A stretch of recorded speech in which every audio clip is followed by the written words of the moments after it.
زیادہ چپ رہنے سے جسم پر کیا اثرات پڑتے ہیں؟ کبھی سوچا ہے؟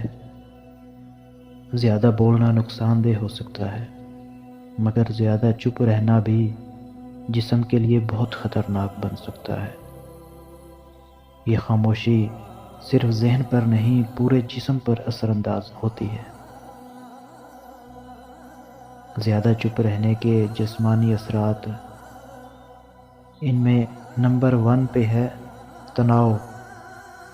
تناؤ میں اضافہ۔ جو لوگ اپنے دل کی بات نہیں کرتے، ان کے اندر دباؤ اور فکر مندی بڑھنے لگتی ہے۔ یہی تناؤ آہستہ آہستہ بلڈ پریشر اور نیند کی کمی میں بدل جاتا ہے۔ نمبر 2، دل کی دھڑکن غیر متوازن۔ خاموشی کے دوران اندرونی غصہ اور دباؤ دل پر اثر انداز ہوتا ہے، جس سے دل کی دھڑکن بے ترتیب ہو جاتی ہے۔ نمبر 3، جو کہ زیادہ چپ رہنے سے جسم پر اثر انداز ہوتا ہے، نمبر 3 پر ہے مفاعتی نظام کمزور۔ جذبات دبا کر رکھنے والے افراد کا امیون سسٹم کمزور ہوتا ہے، کیونکہ جسم مستقل تناؤ کی حالت میں رہتا ہے۔ نمبر 4 پر ہے دماغی صحت متاثر ہوتی ہے۔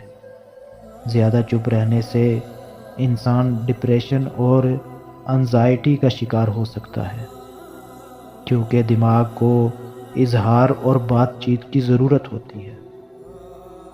نمبر 5 پر ہے توانائی میں کمی۔ جذبات کو دبا کر رکھنے سے جسم تھکن، کمزوری، بیزاری محسوس کرتا ہے۔ مگر خاموشی کے فائدے بھی ہیں۔ اگر چپ رہنا سکون اور غور و فکر کے لیے ہو، تو یہ دل و دماغ دونوں کے لیے فائدہ مند ہے۔ فرق صرف یہ ہے کہ خاموشی علاج بنے، بوجھ نہیں۔ یاد رکھو، بات کرنا علاج ہے، مگر ضرورت سے زیادہ خاموشی اندرونی بیماری بن سکتی ہے۔ اپنے احساسات کو دباؤ نہیں، سمجھدار انداز میں ظاہر کرو۔ فی امان اللہ۔